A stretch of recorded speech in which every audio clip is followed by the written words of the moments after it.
Ese wigeze wibaza uburyo ushobora gukora amafaranga hano online, cyangwa se wigeze wibaza uburyo ushobora gukora amafaranga nta giceri na kimwe ushoye, cyangwa se nta mafaranga ushoye, ukoreye amafaranga hano online gusa ukaba washoye megabyte cyangwa se ukaba washoye wifi cyangwa se umwanya wawe gusa? Ibyo niba ubyibaza, muri iyi video uraza kuva hano umaze kumenya uburyo ushobora gukora amafaranga, ku buryo ku munsi ushobora kwinjiza amafaranga arenga ibihumbi 10, 20, 30, 40 bitewe n'umwanya wawe cyangwa se n'umwanya wagize, n'umwanya wategereje, cyangwa se n'umwanya washoye wawe, ukaba wabona amafaranga menshi atandukanye hano kuri online cyangwa se hano kuri business online. Njyewe mujye kubana ndi wa muntu wanyu ujye bigisha uko wakorera amafaranga cyangwa se uko wabyaza internet umusaruro, cyangwa se uko wabyaza megabyte zawe umusaruro, nawe ukaba wabasha gukora amafaranga kimwe nk'abandi. Niba uri umukobwa cyangwa se uri umusore, uri umupapa, uri umumama, uwo ari we wese, iyi application arayemerewe kugira ngo abashe gukorera amafaranga hano online. Tago ari ukuvuga ngo uri umusore cyangwa se ngo uri umupapa cyangwa se ngo uri urubyiruko, ujya buri umwe wese aba yemerewe gukorera amafaranga hano online. Iyi ni YouTube channel ibigisha uburyo ushobora gukorera amafaranga, uko waba umeze kose, waba uri hanze y'igihugu, waba uri mu Rwanda, mu Burundi, cyangwa se aho waba uri hariho hose. Wowe icyo usabwa ni ukunkurikira ugakurikira ibyo nkwereka 5 kuri 5, nawe ukaba wabasha gukorera amafaranga hano online buri uko bukeye n'uko bwije. Buri application mwe muba mukeneye ngiye mbasha kuzibagezaho, maze ubundi mukaba mwabasha gukorera amafaranga hano online nta gishoro na kimwe usabwe, ahubwo ushoye ikintu cyitwa umwanya wawe cyangwa se ushoye ikintu cyitwa imbaraga zawe, nawe ukabasha kuba wakorera amafaranga hano online. Tudatinze rero ntabwo nabatindira, tukaba tugiye gukorera amafaranga kuri application yitwa Honeygain. Honeygain ni application ushobora gukorera amafaranga ukoresha megabyte cyangwa se ugakoresha wifi. Iyi Honeygain ikabikora iyo nta wifi ufite cyangwa se iyo nta megabyte ufite. Munanyihangana gatoya, iyo nta megabyte ufite, kwa kundi uvuga ngo uri bukoreshe VPN, iyi application ntabwo ibasha gukoresha VPN. Mu gihe ufite VPN icyo gihe ntabwo izigera ikora. Iyi niyo application ndi kugira mbabwire, mbereke uburyo ushobora kuyifungura 5 kuri 5 cyangwa se intambwe ku ntambwe, maze ubundi nawe ubashe gukorera amafaranga hano online. Hano online murabona yuko njyewe nta internet mfite ihagije. Iyo nta internet ufite ihagije, hano hejuru habanditse ngo not sharing. Ndize ko murimo kubibona ahangaha ndize kurimo kubibona. Yo nta internet ufite, ibi bintu mubyumve neza. Iyo nta internet ufite, haba hano handitse ngo not sharing. Ndize ko guys murimo kubibona ni gucya haba handitse. Noneho mu gihe ufite internet, hari haba handitse ngo sharing. Aka kantu ka not sharing, aka kantu ka not sharing, aka ngaka kari urimo kubona, kari urimo kukwereka, ntago kaba gahari. Guys ubyumve neza, kari akantu ntago kaba gahari. Icyo gihe bari kukubwira ngo sharing gusa, bakubwira ngo sharing gusa, ntago ira not sharing ntago ibihari. Kari akantu ukubona iyo ufite internet ihagije, niyo mpamvu bakubwira ngo not sharing, nta internet ufite. None mu gihe uyifite haba handitse ngo sharing gusa, ntago ira not sharing, ntago ibihari. Okay guys, ndizere ko murimo kubibona 5 kuri 5. Okay guys, nibyo nkiri kubereka, munanyihanganira gatoya, muze kunyihanganira, ni network zari zanze, nibyo ndi kubabwira. Okay guys, noneho iyi application uba washobora kuba washaringa nk'abantu, ukaba watumira nk'abantu batandukanye, nawe ukaba wagira abantu utumira, ubundi mu bantu watumiye akaba ari amafaranga runaka bashobora kukugenera atandukanye. Nje aya ni amafaranga maze gukorera, ninuzuza amadolari 20. Ukimara kuzuza amadolari 20, ubwo buriya icyo gihe uba wabikuza amafaranga yawe. Nje murabona yuko umaze kugira amadolari 3 y'ibice 37. Ubu ningira amadolari 20, ubwo icyo gihe nzatambikuza amafaranga hano kuri Honeygain. Okay guys, ikindi kintu rero nabereka ahangaha, murabona bya ndimo kubabwira, uba washaringa abantu uba washaringa abantu, ubundi uko ugenda usharinga abantu niko n'amafaranga yawe agenda yiyongera. Ikindi kintu nababwira rero no kuri Honeygen, ni ukubera yuko iyo ushaka gukopiya linki yawe ukanda ahangaha, ubundi ukaba wakopiya linki yawe. Ndizera ko urimo kubibona, ukaba wakopiya linki yawe. Ikindi kintu nababwira muri Honeygen, ngendagira ngo ino video nyicemo vuba kugira ngo mutavuga ngo nabatindiye, cyangwa se kugira ngo ino video itaza kuba ndende. Ikintu cyose ushaka utugendeke muri comment, umbwire ubundi icyo ari cyo cyose ngikwereka. Niba ushaka kwinjira kuyi application kugira ngo nabaze kuguhereza amadolari 3, ubwo icyo usabwa ni ukugenda ubundi ukinjira kuri link yanjye narashyize muri comment, napinize muri comment, ubundi nawe uba wabasha gukora amafaranga hano kuri Honeygen. Ikindi kintu nababwira noneho ahangaha kuri Honeygen baguhereza kano gaseke, akagaseke ukagapfundura. Buri munsi baguhereza agaseke. Iki kintu mucyumve neza, buri munsi baguhereza agaseke. Noneho bakaguhereza n'iyi minota, iyi minota iyo bayiguhaye uba wabasha kuyitegereza. Amara kuyitegereza, ubundi ukimara kubona minota irangiye kara gaseke gafunze, bataguhereza ngo open, ubundi ukaba kano gaseke wagafungura. Noneho ikindi kintu nababwira no kuri Honeygen, nababwiraho aka gaseke barakaguha kugira ngo mu minsi 7 ngo ube ugafunguye kano gaseke, mu minsi 7 gusa. Urabona yuko ngiye mu minsi 3 maze kugafunguramo inshuro 3 mu minsi 3. Iyi application na minsi myinshi nyimaranye, niyo mpamvu mvuze ngo reka mpite nyibigisha vuba nyicemo vuba, ubundi mbere ku buryo umujye gukora amafaranga hano kuri iyi application yitwa Honeygen. Buriya iyi minsi 7 ninyirangiza bazahita bamereza iyi minsi 3. Nayo ninyirangiza bazahita bamereza ahangaha, bamereze gigabyte 1. Ndizera ko guys murimo kubibona, ahangaha bazahita bamereza gigabyte 1. Iyo process nayo ninyirangiza, ubwo amafaranga nzaba nayakoreye. Ukumva yuko amafaranga gazabaga bamaze kuba menshi, ubundi amaze kwiyongera, ubundi mbe nayabikuza. Ikindi kintu noneho nababwira no muri application yitwa Honeygen. Iyi application ikuyinjiramo biroroshye cyane, ntabwo ari ibintu bigoye.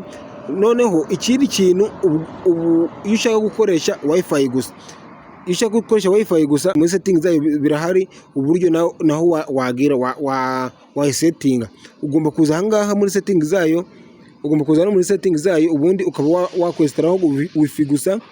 Kandi mbibereke, dore utuntu ugomba kuba dufunguye, utungutu twose ahangaha hameze kunguku. Ntagire ikintu guys, ntagire ikintu kimwe uhinduraho kubyo ndaba nakweretse. Nakano ugomba kuba gafunguye, kandi nkabereke akangaka kagomba kuba gafunguye ukunguku uri kubona kameze. Nugafunga ntabwo uzakora amafaranga ngo bishoboke. Nuramuka ugafunze ntabwo uzigera ukorera amafaranga bishoboke. Noneho muri iyi application kandi mbereke nakangaka kano hasi, utungutu twano hasi ugomba kuba kari off, gafunze, akangaka gafunguye. Okay guys, ikindi kintu ndibuze kubereka uko ndayifungura step by step, nibyo ngiye gukurikiza. Nababwiye ngo iyi video ku munota wa nyuma ndaza kubereka uburyo ushobora no kongera amafaranga yawe akaba amafaranga menshi, ugakora amafaranga menshi atandukanye bitewe umwanya wawe, cyangwa se bitewe na internet ufite ukuntu ingana. Iyi Honeygen irizewe. Noneho iyo umaze kubona iyo umaze kubona amadolari 3, ukaba uri gukoresha nka wifi cyangwa se internet ifite imbaraga nyinshi, uba hariya mubonye mfite amadolari 3, uwo munsi uba ugomba kuba wakorera amadolari 4 kuzamura kugera ku amadolari 5. Guys, ngiye muri kubona yuko iyi application kugira ngo mbigishe uburyo mugiye gukorera amafaranga, noneho mu cyumweru kimwe kubikuza, uburyo wabikuzamo nabyo ndaza kubibigisha kuri video ya nyuma, ku munota wa nyuma, maze ubundi mbereke uburyo ushobora kubikuza hano kuri Honeygen. Noneho nababwiye yuko kuri video ya nyuma bambe kunoza ku minota ya nyuma ndaza kubereka uburyo wafunguramo Honeygen yawe, application yitwa Honeygen. Okay guys, murabona yuko ari ngiyi Honeygen yacu twegezeho. None ngiye kubereka uburyo tuzayifungura. Reka tuyikure muri telefone yacu, none turebe uburyo tuzafungura Honeygen yacu. Tuyikure muri telefone yacu, tuyikuremo, dufungure Honeygen yacu. Wowe ukimara gukanda kuri link iyo bazaba baguhaye, cyangwa se ukimara gukanda kuri link yanjye uzaza uhita ukandika hano handitse ngo allow. Ukimara gukanda hano handitse allow, aya ni amategeko n'amabwiriza agenga Honeygen. Tuze dukanda handitse ngo agree to the team of use. Tuze dukandeho. Hano batubaze ngo how to Honeygen work. Tuze dukanda hano hambere nyine handitse ngo how to Honeygen work. Tuze dukandeho, dukande next, dukande next, twongere dukande next. Aya ni amategeko n'amabwiriza agenga Honeygen nyine. Produce to start tab. Tuzi tukanda ahangaha hano hasi ahangaha h'ubururu. Tuzi dukandeho. Hano bakubaza ngo use mobile data, ngo if you need of Honeygen will work only on Wi-Fi. Tuzi dukanda hano handitse ngo yes. Guys, ibyo ndakora nawe abo ari byo ubashe gukora. Tuzi dukanda ahangaha. Twemere gukoresha internet. Tuzi dukande ahangaha. Dufungure network. None ahangaha bitera network ukoresha uzabyihora nguku, cyangwa se niba ufite internet iri hejuru cyane, ahangaha uzaza uhindure iyi 5 ushyiraho nk'icumi, cyangwa se ushyiraho 20 bitewe na internet ukoresha. None tuzabyihora uko bimeze. Tuzi dukanda done. Ahangaha bazatubaza ngo ese urifuza gukoresha batiri. Nudakoresha batiri ahangaha umenye ko uzaba wahiye. Twebwe ahangaha tuzi dukanda ahangaha bakano batwuba twemereye Honeygen yacu gukoresha batiri, kuko iyo udakoresheje batiri usanga ari cyagiye application igakora yanga. Nukanda ahanditse ngo disable battery, nyine nukanda ahangaha handitse ngo disable battery, iyo batiri uzaba uyikuyeho. None rero nawe twaba dushaka kuyikuraho, ahubwo dushaka ko ikomeza gukoresha batiri. Tuzi dukanda hano nkuko nabiberetse. Okay guys, none tugera hariya, niturangiza hariya tuzi dukanda ahangaha. Nizeye kuri mu kubibona guys, kugira ngo mbereke uburyo tujye gufungura Honeygen yacu 5x5. Tuzi dukanda hano. None batubaze ngo ese turakoresha code cyangwa turakoresha Google. None twego reka tugiye gukoresha Google. None wo niba uri mushyashya, kuko uri mushyashya uraza ukora ahangaha. Sign up with email. Witushyiramo email yawe ya telefone. None kuko ngewe nsanzwe mfite account hano muri Honeygen, nzaza ngewe nkande ahangaha, cyangwa se nkande ahangaha, cyangwa nkande ahangaha. None ngiye kuza nkanda hano handitse ngo continue with Google.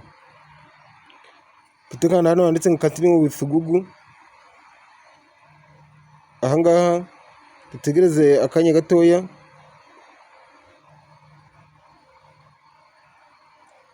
Dukoresha izi email zacu. Ahangaha murabona yuko izi ni email zacu zitandukanye. None ndahitamo email imwe ndibuze gukoresha mwizi ngizi. Tukametemo iriya guys.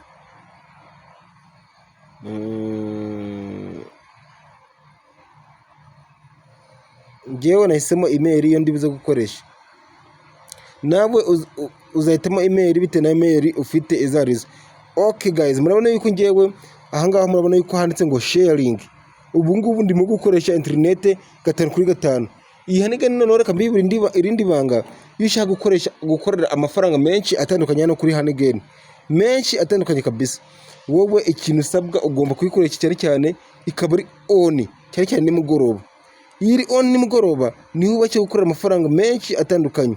Guys, kanda subscribe, like, comment, ubundi mbwira ikintu nagukora kuri video itaha, ubundi 5x5 ubundi dukorera amafaranga hano kuri kuri application ya Honeygain. Iyi Honeygain rero ni application iryoshye cyane ushobora gukorera amafaranga menshi atandukanye. Nawe gwino dukora amafaranga no kuri Honeygain. Ikibazo cyose uri buze kugira ugaragaza mbaze muri comment, ndaza kubashyiraho nomero yanjye hano muri comment. Ikibazo cyose uri buze kugira cyangwa se ibintu byose biri buze kukunanira ubashe kumbaza muri commentaire. Cyo ndabakunda cyane, mukomeze kugubwa neza. Reka duhurire mu izindi video, mukanda comment like kugira ngo ndeko ni video mwayikunze, ubundi 5 kuri 5 njye mbigisha ibintu byinshi bitandukanye, uburyo bakora amafaranga hano online nta gishoro usabwe, ahubwo wowe usabwe ni ikintu usabwe buri kintu cyose hano muri Honeygain. Nubona hari ikintu gishyashya ubonye ugihita umbaza, ubundi mbashe kukubwira hano muri Honeygain. Izi nzuki mu gihe zitarimo gukora ntuzigere uvuga ngo urimo gukora amafaranga, izi nzuki zitarimo kumuvinga nk'uko nguko. Ciao ndabakunda rero, reka duhure mu yindi video. Ciao.